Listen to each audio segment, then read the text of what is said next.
Good. Great, thanks, Aidan. Welcome back to Senate Education.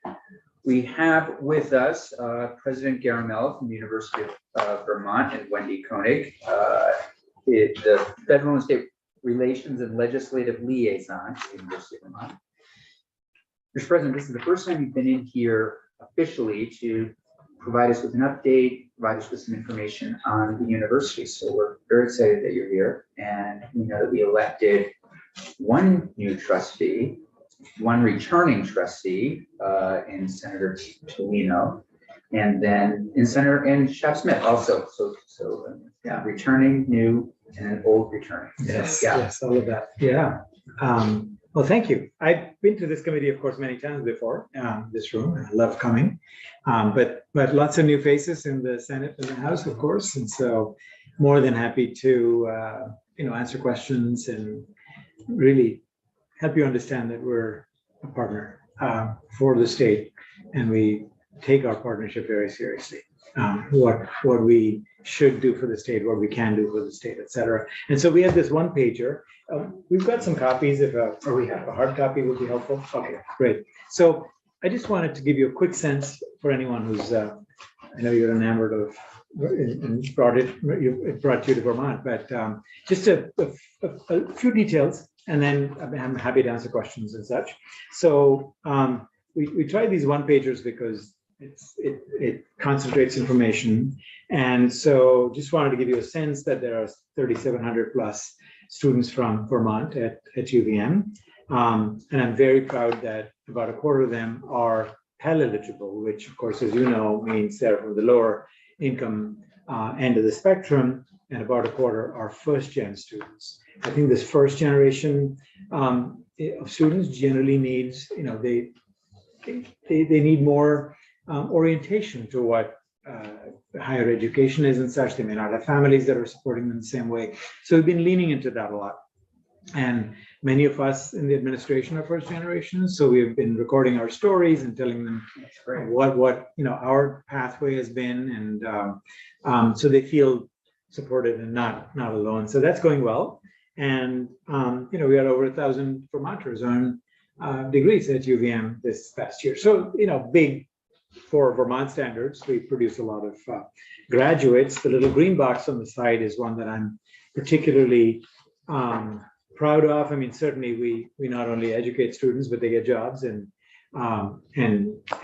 lead productive lives. 95% of them are employed right after graduation. But the next number, which is that we had 1,155 of our graduates live and work in Vermont after graduating. I think that's a huge deal.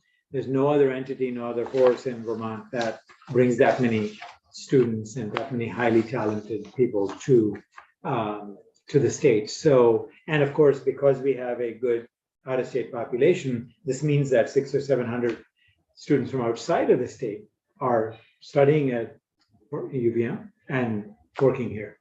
The thing we could do as altogether as a state is to maybe make the state stickier for these people. How do we ensure that they stay longer and not just get their first job and move on? But that, I think the fact that we are the most significant attractor of talent to the state is of great importance to me. The lower part. In terms of your other competitors in the state, or are you talking about also as a business and a company? Well, there's no other entity in the state that brings in over 1,000 people into the state, highly qualified. Nobody else. There's no IBM left, and Global Foundries doesn't, and so it is the single largest entity that. I mean, I'm happy to correct it. I mean, we don't have great levers to attract lots of people. I mean, we can give them a little money to come, etc., but it's not that big an attractor. So, and I think the piece below is something which, is a great personal relevance to me, personal importance to me. It's my passion. If you've heard anything about UVM, I hope you've heard that we've frozen tuition now for 5 years in a row. We have frozen room and board. We've frozen fees. So we don't, freeze one thing and increase it somewhere else. There's no gimmicks here. And that's been very difficult to do. It's not easy to say, we'll stay flat. And while our expenses go up, about $10 million a year. So we're foregoing a lot of revenue by not increasing it, but affordability and access and being as expensive as we are as a public estate, land grant, but also a flagship was very important. So for a fifth year, we've been able to do that. I'll say that this past fifth year of the freeze had very much to do with the increase in our appropriation that you were able to approve. So we're very thankful to the legislature. We're very thankful to the governor for putting it in his budget last year. And before that, we had no change in our base budget for 14 years. And if you calculate it, basically 14 years of no increase means about a 25% drop. So we had a 25% increase last year. So we're back to where we were in 2008. And that's been very effective for us, very good for us. I mean, it's a small amount based on our budget, but it helps us do these kinds of things. The bullet below that is especially exciting because this year, this semester, we announced the UVM promise. And that is basically that any Vermont family making $60,000 or less can send their children to UVM, paying no tuition and no fees, as long as they qualify. So I think this is extremely important that we make it as simple and as clear as possible, because I think that there are students in 8th grade and 6th grade and such who think, well, what's the point working so hard? I couldn't afford UVM anyway. So here we're telling them that, hey, work hard, get good grades, and you can go to UVM, not paying anything, right? At least in terms of tuition and fees. And so they're basically responsible for the room and board. Right. So I'm hoping that this message gets through to counselors, to everyone. I was in DC yesterday. I was talking to Senator Sanders. He was just really excited, and first time I saw him that happy with me. But so she'll call me after being a little irreverent. But he said he'll talk about it on the Bernie Buzz. So I really do think we need to get the word out, because the more our parents, our students understand that there is a pathway to Vermont, to the University of Vermont, if they work hard, maybe that'll help the numbers we have a little bit. As you all know, we have among the highest rates of high school graduation in the country and among the lowest rates of going on to college. On the other hand, despite the highest rates of high school graduation, we don't have that many numbers of students, right? So the number that worries me a lot is I had checked and we had 7,200 high school graduates in Vermont in 2010. And in 2020, that number dropped to 5,500. 7,200 to 5,500 is a very serious drop. And if that continues, there's not that many students being produced in, or high school graduates being produced in New England. And so that was part of the reason that drove our push for getting students in Vermont that are from beyond New England. And so for this fall, we had 30,000 plus applications. So 30,000 applications for 3,000 seats is pretty good. Pretty good. Yeah. Right. And that allowed us That's just undergraduates. That's undergraduates, yeah. So that allowed us to construct a class that we're very proud of, which has the largest number of first generation students we've ever had, the largest number of students of color we've ever had, and over 50% of them are from outside of New England, California and Texas and Hawaii and all this sort of stuff. And I think that means long-term, we're recognized more broadly. We continue to have interest in UVM. So the UVM promise, I would ask you all to spread the word as much as you can. I can turn to the other side briefly. I don't need to go. If you don't mind, well, just on that. Please. So how does that compare with your competitors? I know some institutions are saying 150,000 or less, others are saying even maybe a little higher. Right. Where does that, compare to who you're competing with? I don't know of another institution in the country that has done this voluntarily from their own resources. Okay. Everyone else who done this, I could be wrong there might be one example, but I don't think so. The state has provided money to universities, to public universities to do something like this. Okay. We're doing this on our own. And the reason we picked 60,000 is that it covers about half the households in Vermont. And it seems like a good number to go with. The median income in Vermont, as you know, is about 63,100 and something. Didn't seem like a nice round number to ring.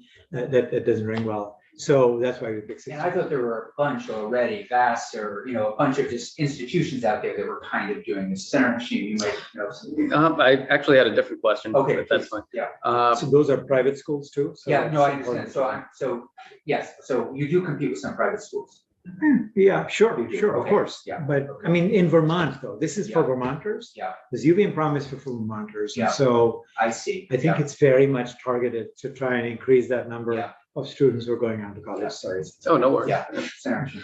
Yeah, so I was just looking at the number on the first page. Yeah. 9 out of 10 Vermont first-year students return for their sophomore year, which seems like a great number. I'm just wondering that small fraction of folks who do decide to transfer or just not return. I was wondering what reasons they might cite. Yeah, no, it's a great question. And I think like this too.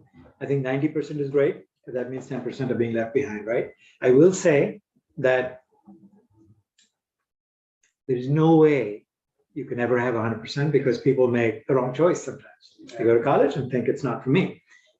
UVM is among the top 5% in the country, give or take. I checked this year, but in terms of retention rates among publics. Okay, so very good at retention. We're doubling down on retention. We're going up by 1% or 2%. The provost has goals for us. So I feel like it's our moral responsibility once we take students on to actually see them through college and have them graduate and be productive citizens of the state and the country. So there are students who may come from Seattle or so and say, I thought Vermont would be fun and it's not for me, or it's too cold, or I don't agree with the politics of the place or whatever else. There are others who find it more rigorous than they can handle. So there are multiple reasons. This is a number that almost can never be much higher than 9, unfortunately. We are trying to do our best. Some of the things we're trying to do is that we have a very effective partnership with CCV, where we have almost every program CCV offers. There's a partnership pathway to UVM. So go to CCV, take courses, do well, and you're guaranteed admission at UVM. It's even less expensive for them that way. 3.0 kind of thing requirement? Yeah, it's not even 3.0. That's great. It's somewhere. That's it's great. a high- Maybe less than 3.0, I think. Yeah. So, and those students who come to us from CCV graduate at higher rates, do better, and are retained better. So it actually is a good pathway for them. So sometimes they may go there and do a different pathway. But so, and some drop off, some take a gap year, that counts in that number, et cetera, et cetera. So we keep looking at that very carefully. We do exit interviews with who's leading and all those things. But it's a good question, but that's not an easy, we might get to 9.1, 2 maybe, but not, it may not be able to get much higher. That makes sense. Thank you. And some may not be able to afford it.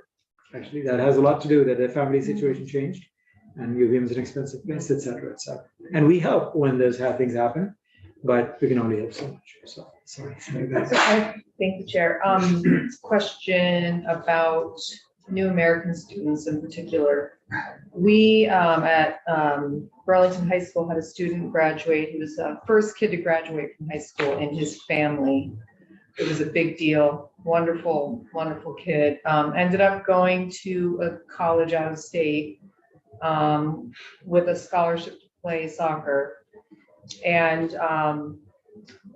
things spiraled out of control. I think it's really hard for a first gen student to be placed on a college campus with, let's face it, a lot of wealth. There's a lot of wealth. There's a lot of cultural pieces that are strange, Yes. frankly.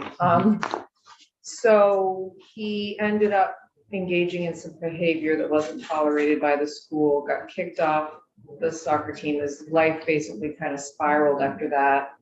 And he ended up getting kicked out. And long story short, he's no longer with us. He, it was, he came back to Burlington and it was just a tragedy.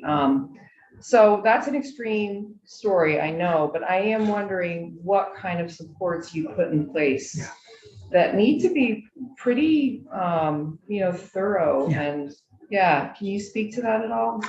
Well, I mean, I'm really, it's heartbreaking when you hear these stories, but there is, I'm sure you've heard of this. There's a term called the hidden curriculum. Now, I like the term because so the hidden curriculum is what students don't know when they come from backgrounds that are not. So they don't know how to apply for internships. They may not know how to get jobs, how to network, and all that sort of stuff. So we've been focusing on that quite a bit. The Honors College certainly puts a lot of wraparound services around students for that. So I think that UVM is actually quite good at that aspect, right? We are considered a kind and caring place. Everyone is. I mean, I'm not saying there's not the odd hazing or whatever else, but we have identity centers. At least our students of color, for example, our identity centers are all over this. There's the Mosaic Center for persons of color, but primarily Black students. There's the Prism Center for LGBTQ plus students, et cetera.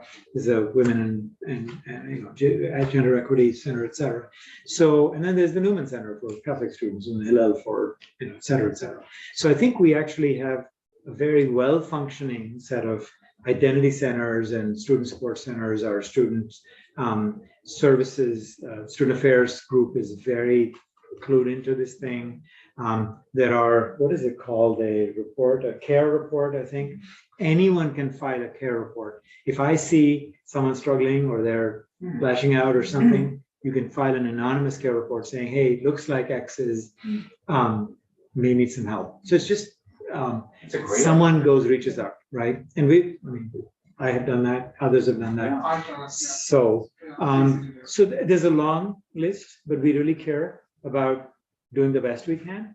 I do think this New Americans thing, we could do more in that space. Representative Carol Odie, who's on as a trustee, she has been talking from the beginning, from my time here, about Winooski High School has a lot of New Americans. Burlington High School has a lot of New Americans. What are we doing? We could go to the Bronx and bring students, et cetera, but we've got our own in our backyard. And so we've got a new permanent dean for the College of Education and Social Services, Katie Shepard. She's amazing. She might have been in here. Oh, Good. Yeah, she Good. was great. Katie's Yeah. great. Yeah. So she's developing approaches to doing more of this, because the social work piece is important too, the mental health piece is important, the finances piece is important. So, we could always do better, and we continue to seek to do better, but I think I hope that the student would have had a better experience. We've got CAPS counselors. We've got outdoor clubs or clubs that are pretty, I think, welcoming. Yeah. So I think I know I really felt that moment that this student needed to be brought in. Yes. And it was literally a matter of life and death. And so athletics, actually, and now that you mentioned he was in soccer, or this student was in soccer, our athletics program has a very strong culture of spread respect and DEI. They've got their own group, and I would say they actually lean in more than the rest and support each other. So it would be stupid for me to say if you were at UVM, you wouldn't have had the same experience. I don't know, but we hope that we do as much as we can. okay, thank you. Yeah. I know we may have asked this of you when you stopped by that one afternoon and caught some of us in committee, but all the students that aren't getting into UVM, does the Dean of Admissions ever say, if you want to be in Vermont, state colleges, give them a shot? Does that kind of conversation ever happen? Could that conversation happen? I know it's not good for everybody. But and it may very well be on everybody, students' radar. But the chair of agriculture, where I spent the mornings, when we're looking at these numbers, it was, is there any way to be helpful in that regard? Right. In my previous institution, we had regional campuses, and we went through a process. It wasn't happening before. We said, if you don't get in here, you'll automatically be considered at that. No, not everybody would pick it up. Yeah. So I think the CCV pathway, et cetera, is something that I believe is a very important piece of this cog. We did cog in this wheel. We started a program this year called Catamount Experience, where students who don't quite make it, but are close and seem promising, we actually admit them in a cohort we give them wraparound services, and they all stay together and take classes. And if they do 2.8, I want to say, or something like that, they're automatically in. So that's going really well. So well that these students don't want to move out of there into the dorms. They want to stay together as a cohort. And I think almost all of them will qualify, or most of them will qualify to move in. So that's another way to get that next rung. But to the very specific thing, I think it also depends on whether these out-of-state students or in-state students. Right. I doubt very much that out-of-state students would be interested in a program like that. I suspect in-state students work with VSAC and such, and VSAC is so effective, they probably know that already. Yeah. So we can keep looking at that. No, I appreciate that. And my second question, back to the first generation college students. Yeah. Do they have some services Yes. that, oh, great. So because I can see where those numbers, maybe you would lose some of them more often. Yeah. But you have, it sounds We're like, working our services best on on that as well. It really, so They we've got, self-identify during the process and. we're celebrating them. With the Great. board meeting, I think we had a Cool. slide up. We've got, Patty Prelock has done a little video that I'm Yeah. first gen. We've all got cords now that are first gen cords for all of us that are first gen. People record their videos. Our general counsel happens to be a first gen person, and he said, I want to record a video. And so I think it's a lot of encouragement, but a lot of support services too. So I think we have a first gen office, I want to say, or certainly that looks out for them. Again, we could do more, but I think we need to keep them. So Great, thank you. to turn around, I got just a couple more quick things to share. The back shows you the economic engine that we are, of course, 4,000 plus employees with a 300 million payroll. We brought in over $250 million of research funds this past year for the first time ever. And the importance of $250 million coming into Vermont, and thanks to Senator Leahy, of course, part of it, but is that this money is spent here in Vermont. It's spent on research that matters to Vermont, addiction and opioids and small-scale food systems and sustainable farming and rural partnerships, Garland Institute for Environment and agroecology and all these kinds of cancer. So I think the kind of work that's done is very important to the livelihoods of Vermonters, but we also hire a lot of and attract a lot of high-end technical staff and lab staff and all that. So that's a big plus. And we had a study done 6 years ago. I'm sure that number is much higher now, but we have seen a $1.3 billion impact. I wouldn't be surprised if it's twice as much today. So clearly we have a very big economic impact in the state. Plus our alumni, we've got almost 36,000 alumni in the state. That number is also a little old. We need to keep updating it. But I think Two members of Senate Education. well, exactly. I think we all care about some aspects more. Vermont's struggling with housing, with childcare, with people, talent and such. So I just wanted to also put in that last set of bullets below, which is, 33%, a third of the physicians in Vermont are trained at UVM. And if you look at just primary care physicians, it's 41%. So very proud of that. We keep working on increasing that.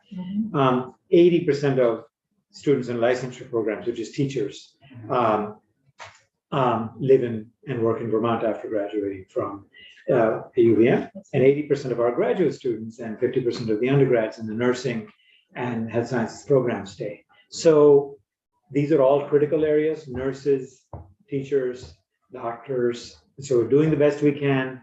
We'll continue to grow this thing. I know Senator Sanders, for example, has been very focused on the nursing side of things and has put some programs in and helped us with some clinical placements in community health centers and stuff. So in that way too, I think we're doing the best we can.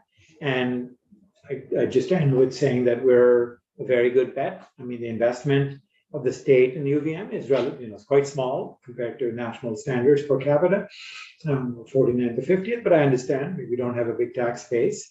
I appreciate the help we got last year, but till last year, so we always had a half of our money, of the money that came from the state went to scholarships, a quarter went to the College of Medicine, and a quarter went to extension, agriculture. So, and then the new money that came in last year all goes to sort of helping student aid. So with that, I guess the ask that I hope you'll all consider endorsing is that we worked with the governor, we talked to him about a 3% increase in our base, like he's providing to other, or he's put in for other state agencies and such. It's a kind of cost of living increase. So 3% increase in base, and then there's a $3 million one-time ask for 3 years. It's $1 million a year for 3 years for the upskill program. Some of you who've been in the legislature know the Upskill Vermont program. It was an extremely successful program. We've done it twice. This is a program by which the state sends us money and we use it all to support Vermonters taking classes online by and large. And so both last year and the year before that, the moment we announced the classes, all of them were signed up for within 24 hours or so. So there's a great demand. If you could do 3 times as much, I think we would have, that would be absorbed. And we've actually tuned our offerings to what we're seeing the demand for: healthcare, program project management kind of thing, leadership, etc. So I think if we do it for a 3-year period, I think there's a little more planning that people can do and we can do. So it's a pass through. I mean, we spend it on educating Vermonters to, once they dip their toes in taking another class or so, then maybe take another and another, maybe do a certificate and an advanced degree and train themselves, etc. So the 2 asks we have for the legislature this year are the 3% increase in our base and the $3 million one-time in upskill. The governor has thankfully put them both in his budget, so we will look for endorsement from you. I'm happy to answer questions on any front, and housing, whatever else. I haven't covered everything, but Yeah, thank you. I have an easy question and then Okay. a really hard one. The first one is the percentage of Vermont students in the total student body. Is that historically about the same percentage that we've had, let's say, over the last 30 years, do you know, or? so the number of Vermont students, it's a tricky question. It's actually not an easy question because the Okay. number of high school students is dropping, right? Right. So, again, if there were 7,200 students graduating in 2010, let's say half of them applied, Right. there were more that could get in. So the way I see it is about 5,000 students graduate, give or take. About 3,000 want to go on to college. About 2,000 apply to UVM, and about 1,700 get it. So it's really a very good bet. If you've got reasonable grades, you get it. Some others want to go to Harvard and whatever else, more power to them. It's okay. So we're a very good bet for Vermonters. Depending on whenever the baseline is, once upon a time, we were a much smaller school. Yeah. So our number of students has grown.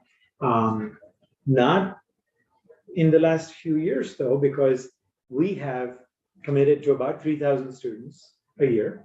We talked about this, I think. So our new students per year is about 3,000. It's not an exact science, so sometimes it drops a little bit below, sometimes it go up above. But we don't have a plan to increase the number of undergrad students coming in every year. We do think the graduate programs could benefit from growing a little bit, especially with our research funding growing a lot.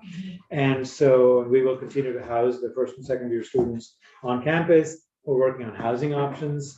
That was my second question. Good. So. That's the easy one. The first one was actually the hard one. So we're really committed to being a part of the solution in housing. So that Vermont has a challenge with housing. Chittenden County has an even greater challenge. Burlington has an even greater challenge.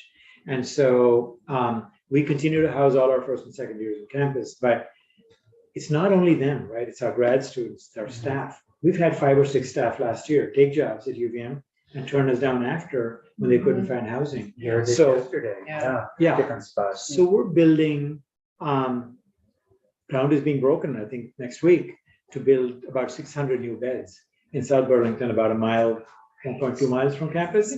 So these are apartments that are good for staff, for faculty, especially early in their careers, graduate students. We were going to have about 490 beds originally was the plan.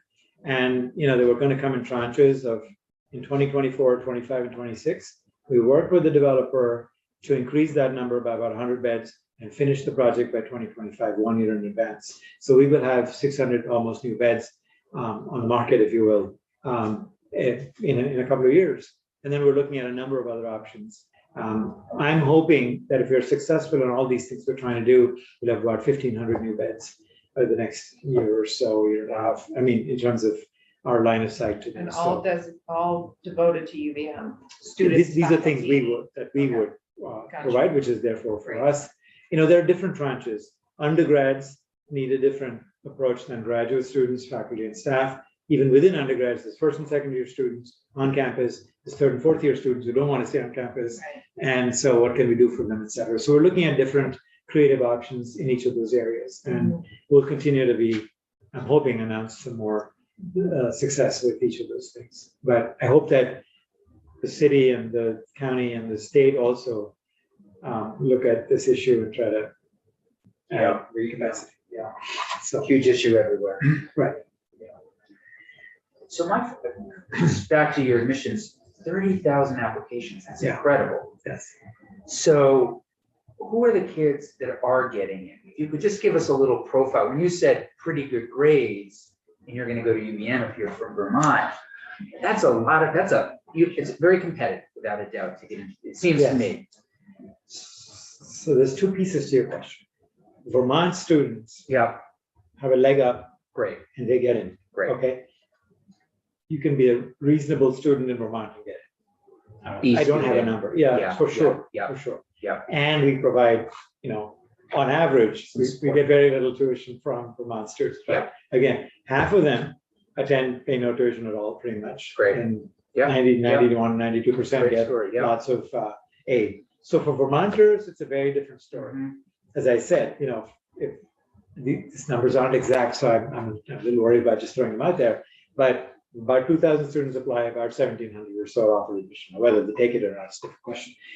On the other hand, our incoming class is the best prepared class ever in terms of GPA, SAT scores, ACT scores, etc. So if you're outside Vermont, it's actually pretty darn difficult to get in these days, which is interesting because, people were saying, there were people who told me, Vermont's become a sort of a safety school or something, we're wondering.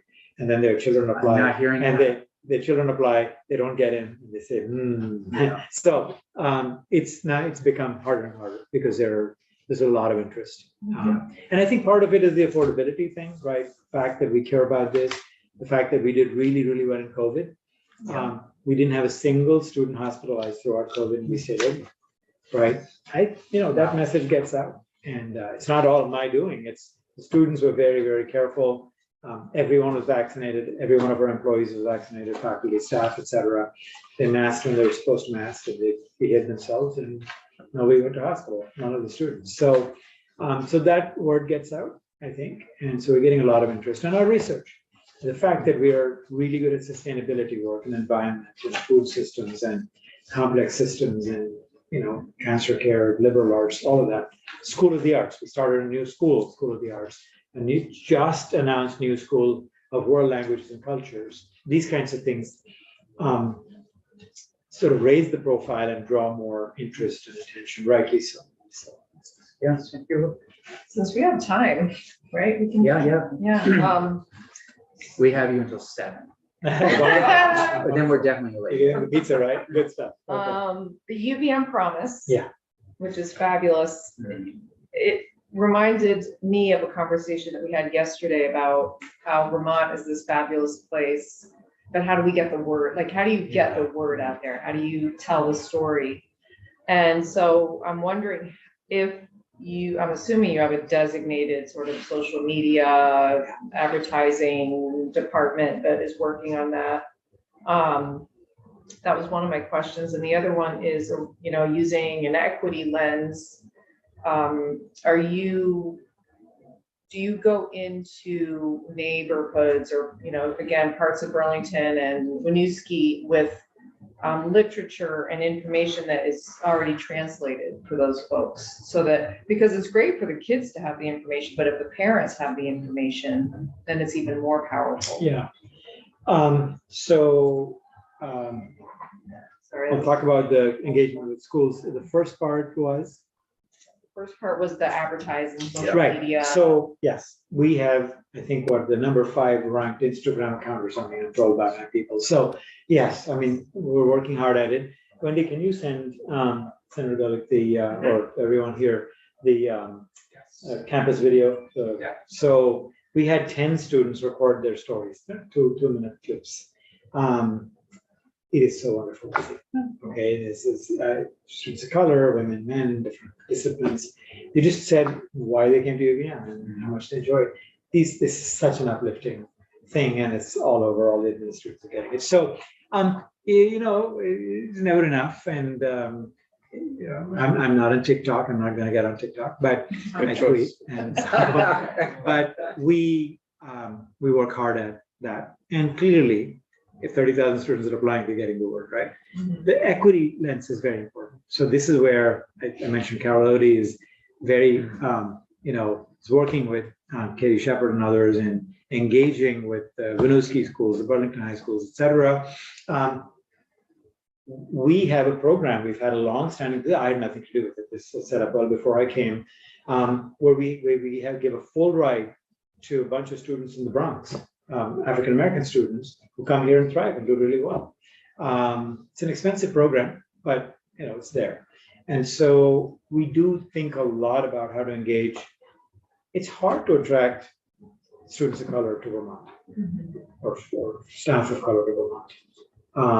They don't see themselves in the surroundings, but we're far browner than the state of Vermont. And as I said, we had the largest number of students of color this fall than ever before. A third of our faculty this past year, full-time faculty that were hired last year and the year before, identified as faculty of color. So I think it comes in all levels. You need administrators who look different. You need faculty who look different. You need staff. So it's not easy.